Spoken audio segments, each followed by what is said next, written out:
La vérité si j'entreprends, moi c'est Fiona, je suis spécialiste en communication et aujourd'hui j'accompagne les entrepreneurs et les entreprises à avoir plus de clients grâce à une communication rayonnante.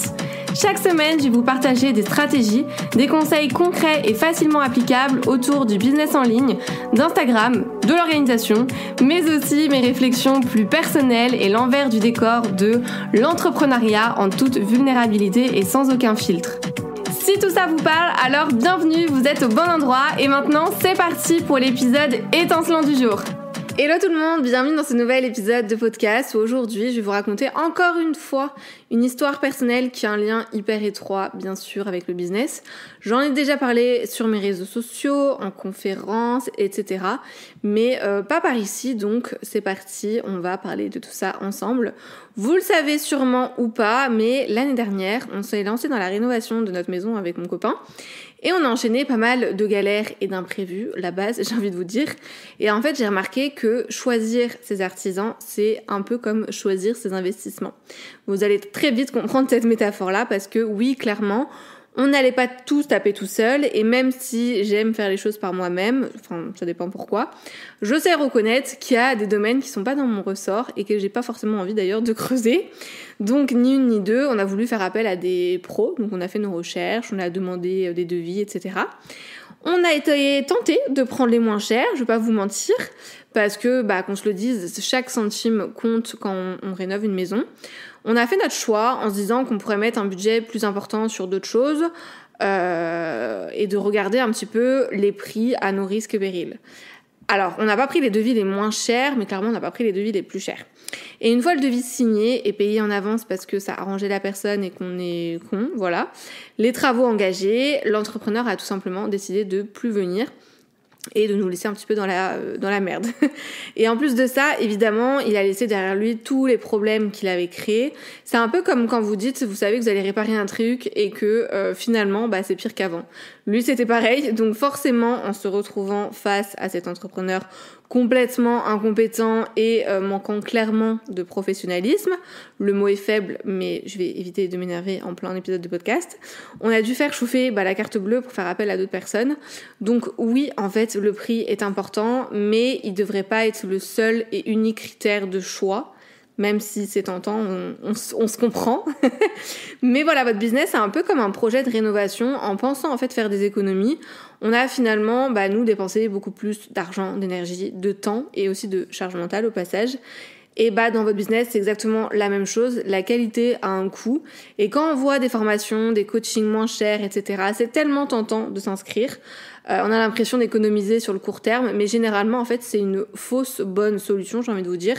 Et là, ça va faire 4 ans et demi, par exemple, que je suis à mon compte. Et je peux vous dire, j'ai récupéré plusieurs clientes qui avaient décidé d'investir ailleurs, par rapport au budget notamment, et qui se sont retrouvées déçues, découragées, et en ayant perdu de l'argent en plus de ça quand même, soit disant passant, et qui finalement ont pris un coaching chez moi. Donc en fait, elles ont payé le double si elles étaient passées directement avec moi dès le début.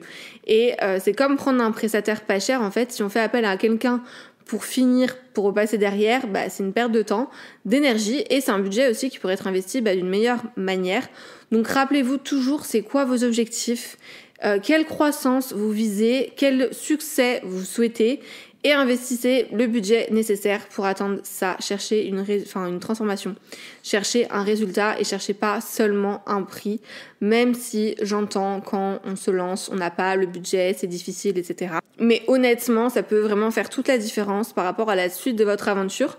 Et parce que je suis sympa, je vais quand même vous donner quelques conseils, quelques éléments, on va dire, à identifier pour faire des investissements alignés à vos objectifs. Le premier, c'est vraiment déjà d'évaluer la valeur réelle de ce que vous allez obtenir en retour. Qu'est-ce que vous allez obtenir concrètement au bout du bout? Et pas seulement le rêve que la personne vous vend, on est bien d'accord. C'est quoi les bénéfices concrets, tangibles? Deuxième conseil, c'est vraiment de rechercher la compétence et l'expertise parce que si vous voulez juste quelqu'un de pas cher, faites appel à un stagiaire et c'est tout. Si vous cherchez une vraie compétence, prêtez attention à l'expérience et aux résultats prouvés. Pour la petite anecdote, je travaillais avant pour une agence d'événementiel de loisirs et en fait ils ont arrêté mon contrat pour une question budgétaire et ils ont pris une alternance parce qu'avec les aides ça leur coûtait beaucoup moins cher.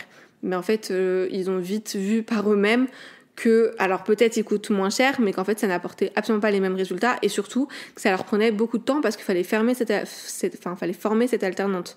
Donc voilà, il faut se poser les bonnes questions. Troisième conseil, c'est vraiment de penser à long terme, encore une fois. Est-ce que c'est une solution durable, cet investissement, ou alors c'est juste une solution temporaire, c'est-à-dire c'est ok, bah je prends ce que j'ai à prendre, je sais que je vais pas atteindre mes objectifs, mais au moins c'est mon budget et c'est déjà ça.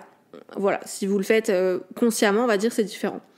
Quatrième conseil, bien sûr, c'est de demander des recommandations, discuter vraiment avec les personnes qui ont pris la personne avec laquelle vous avez envie de travailler, qui ont rejoint cette formation, etc., qui vous fait de l'œil, peu importe.